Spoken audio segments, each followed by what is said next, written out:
On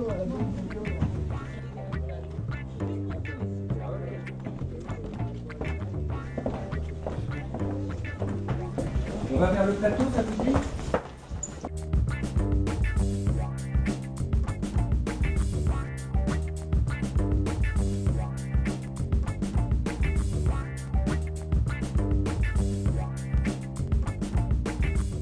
Je monte dans la loge là-haut et je mange des nounours Haribo. Ça regonfle d'un coup, ça redonne l'énergie. Bon, d'abord, je me lève tôt le matin. Donc c'était pas très facile pour moi de terminer à 23 h le soir à la télé, par exemple, en me levant à 2 h le lendemain matin. Il y aurait eu un mort d'un côté ou de l'autre. Ensuite, moi je tourne quasiment dans les conditions du direct en vérité. C'est-à-dire qu'il y a 1 ou 2 minutes qui dépassent et cette minute de trop, si j'ose dire, ou ces 2 minutes de trop, elles redisparaissent au montage pour remuscler l'émission, mais sans trahir le propos des auteurs. Donc à la fois elle n'est pas en direct, pour permettre de lui donner ce côté dense du débat, et en même temps elle dépasse très peu de ce que serait une émission en direct, de quelques minutes, pour que personne, aucun des invités n'ait le sentiment qu'on lui ait retiré un propos. Moi je veux dire bonjour. Moi je sais qu'il y a des animateurs de débat, Yves par exemple, qui dit va pas dire bonjour à ses invités avant, il reste de côté. Non, moi au contraire je prends parfois des infos avant comme ça. C'est une table, donc on est autour d'une table à déjeuner, donc je vais les accueillir à la porte, c'est pas normal. On ne fait pas sa place dans le PAF, on propose aux téléspectateurs un nouveau magazine avec la même exigence que celle qu'on avait quand on présentait C'est dans l'air, ou la même exigence que celle qu'on a quand on présente la matinale d'RTL. Donc parler aux gens, leur donner des informations directes,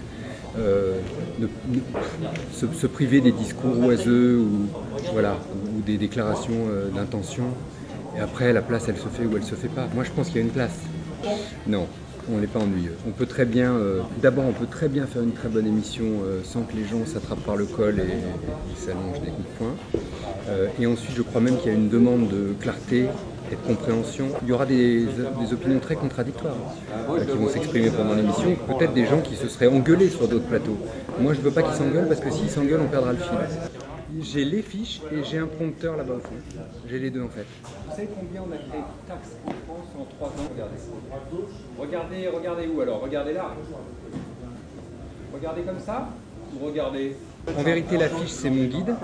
Le prompteur c'est vraiment pour le début de l'émission. Et ni les fiches ni le prompteur en vérité après me sert parce que j'écoute ce que disent les invités et je rebondis dessus. Ça, et ensuite je vais directement là. Ne sois pas surpris. On reste 10 minutes pour faire, c'est ça? Oui, c'est ça. Parlez-moi dans l'oreillette, n'ayez pas peur. Là je n'entends personne. Voilà, là je t'entends. Je vais demander à tout le monde s'il vous plaît de faire silence, de couper les téléphones portables. Allez, attention, le moteur tourne, silence s'il vous plaît. C'est parti pour le générique.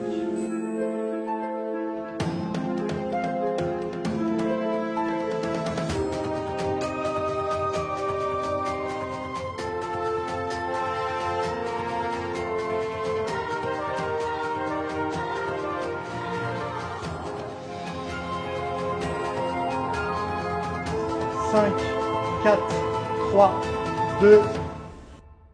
Bonsoir, bienvenue à vous. Je suis très heureux de vous retrouver pour le 2e numéro de Tout peut changer avec sur la table ce qui aurait été le cri de guerre de la rentrée, le fameux ras-le-bol fiscal. Vous savez combien on a créé de taxes nouvelles en 3 ans? 84 impôts nouveaux. Et on a le sentiment que ça ne va pas s'arranger d'ailleurs. Et c'est un système qu'on ne comprend plus et dont on a le sentiment qu'il en fait, lui, de moins en moins pour nous. À tort ou à raison? Oui ou non, est-ce que l'impôt est injuste? Où va cet argent? Sommes-nous... C'est beaucoup trop long tout ça.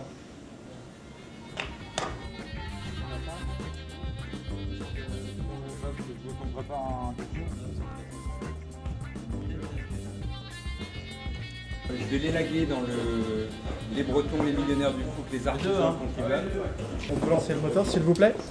Oui ou non, est-ce que l'impôt est injuste? Où va cet argent? Et puis quelle solution peut-on trouver? En matière d'impôt aussi, oui, on peut tout changer. Mais à quel prix? Sommes-nous prêts par exemple à abandonner nos petits avantages particuliers? Eh bien on va en débattre avec nos invités et on en parle évidemment aussi avec vous via Internet et les réseaux sociaux. Et comme toujours, on commence en images. Tout à l'heure, nous irons au Danemark, le pays des contribuables heureux. Incroyable, c'est un pays où on aime payer ses impôts parce qu'on a justement l'impression d'en avoir pour son argent. Impôts, pourquoi tant de haine? C'est une enquête signée Loïc Tannant et Charles Bourla. Automne 2013. Les Français reçoivent leur avis pour le 3e tiers. Parfait ça. On s'arrête s'il vous plaît, on met les invités en place. Nos invités rentrent, on va tout checker.